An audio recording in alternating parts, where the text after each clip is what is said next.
Assalamualaikum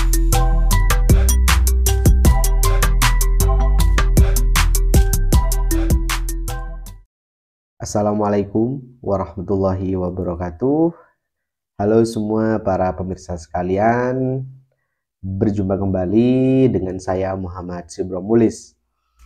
Dan di kesempatan kali ini langsung saja ya, kalau dari kemarin-kemarin kita selalu membahas suatu kasus-kasus yang berat, dan di kesempatan hari ini, di konten kali ini, saya ingin kembali menjawab konsulan ataupun pertanyaan yang sudah dikirimkan oleh keluarga pasien melalui nomor WhatsApp saya. Jadi di sesi kali ini kita akan kembali ke sesi Q&A, oke? Sesi tanya jawab seputar perawatan luka. Oke, langsung saja saya ingin membacakan pertanyaan yang sudah ditanyakan kepada saya, dan kebetulan di kesempatan kali ini pertanyaannya adalah mengenai luka bakar, dan saya akan membacakan pertanyaannya. Oke, ini dia. Assalamualaikum Kak. Halo, saya barusan lihat YouTube Pediscare dan saya tertarik untuk konsul, yaitu pasien anak usia 3 tahun, kondisi tersiram air panas yang baru mendidih, naudzubillah ya, hingga kulit mengelupas dan putih dan terlihat berair.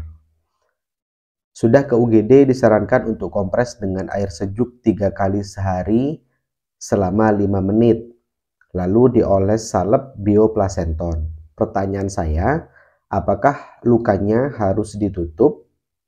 Yang kedua, apakah proses kompres harus terus-menerus? Karena ketika setelah dikompres itu gel bioplasentonnya yang sebelumnya mengering jadi ikut terangkat dan perih. Oke, jadi itu pertanyaannya, dan saya akan menjawab mulai dari pertanyaan yang pertama, yaitu apakah lukanya harus ditutup. Oke, dan jawaban saya adalah iya, harus ditutup.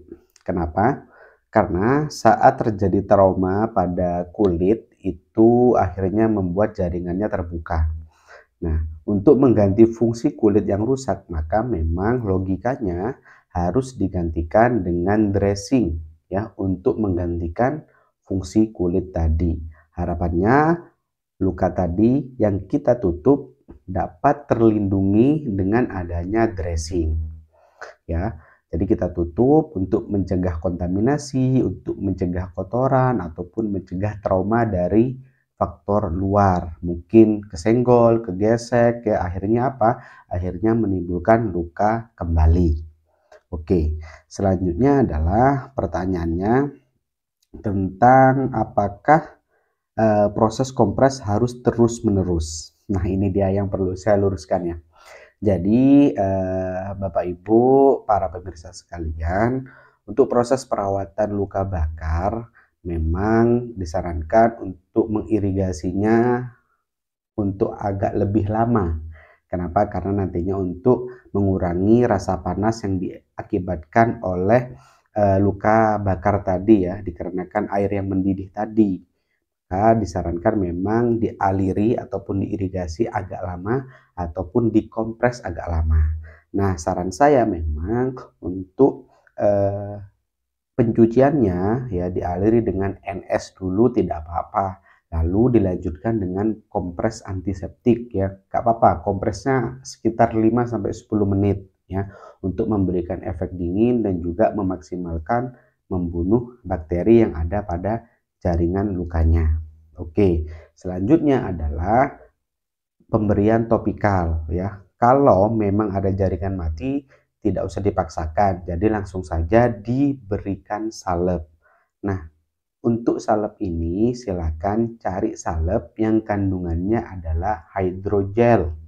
Nah, saya akan sebut merek ya, biasanya kalau saya ya, kalau kami di Pediscare itu akan memberikan hidrogel. Contohnya ada Duoderm ya, itu biasa dipakai untuk luka-luka bakar yang di awal kasusnya memang terkena air mendidih, kita boleh untuk memakai yang namanya hidrogel tadi. Ya, selanjutnya apabila nantinya luka tersebut sudah berkurang rasa panasnya ataupun berkurang rasa nyerinya dan juga kemerahannya, maka dilanjutkan dengan yang namanya Burnazin ya. Ada dua pilihan, ada Burnazin yang biasa, ada Burnazin plus. Silakan nanti bisa dipilih salah satunya. Oke.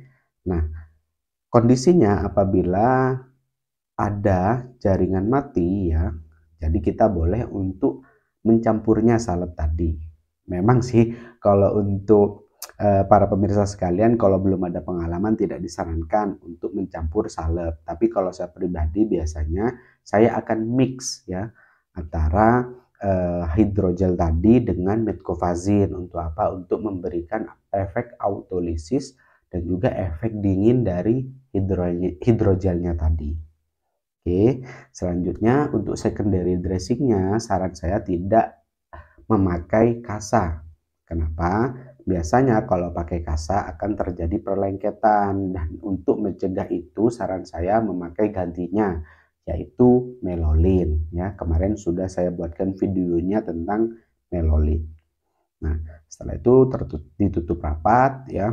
Jadi tidak usah diganti selama 2 sampai 3 hari ke depan. Dan diusahakan ya, karena ini pasiennya anak 3 tahun, memang perlu effort lebih gimana caranya untuk memfiksasi ataupun memplester dressing tadi agar apa? Agar tidak terbuka selama anak ini beraktivitas.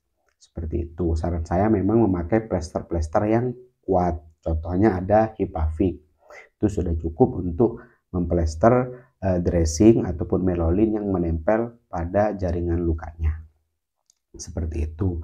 Nanti sambil dievaluasi apakah nyerinya berkurang, panasnya berkurang, bagaimana jaringan matinya ya, sampai benar-benar nanti luka tersebut sudah mengalami perbaikan ke arah jaringannya epitel ya, akan berwarna merah muda biasanya nanti kalau sudah mengalami perbaikan. Oke. Itu dia jawaban saya mengenai pertanyaan tentang luka bakar. Semoga dengan ini dapat membantu ya nantinya dan diberikan kesembuhan. Amin amin ya robbal alamin. Oke, dan bagi pemirsa yang lainnya yang ingin bertanya seputar perawatan luka, monggo ya. Luka diabetes, luka bakar, luka selulitis, luka kanker, luka dekubitus, silakan monggo bisa ditulis di kolom komentar. Sebisa mungkin saya akan jawab semua pertanyaan-pertanyaan yang disampaikan kepada saya. Itu saja mungkin dari saya. Terima kasih, semoga membantu dan saya doakan semoga adiknya cepat sembuh. Dan saya akhiri, mohon maaf apabila dalam penyampaian ada yang kurang berkenan atau ada yang kurang jelas. Saya haturkan mohon maaf. Terima kasih, sampai jumpa di video berikutnya. Saya Muhammad Sibromulis pamit undur diri. Wassalamualaikum warahmatullahi wabarakatuh.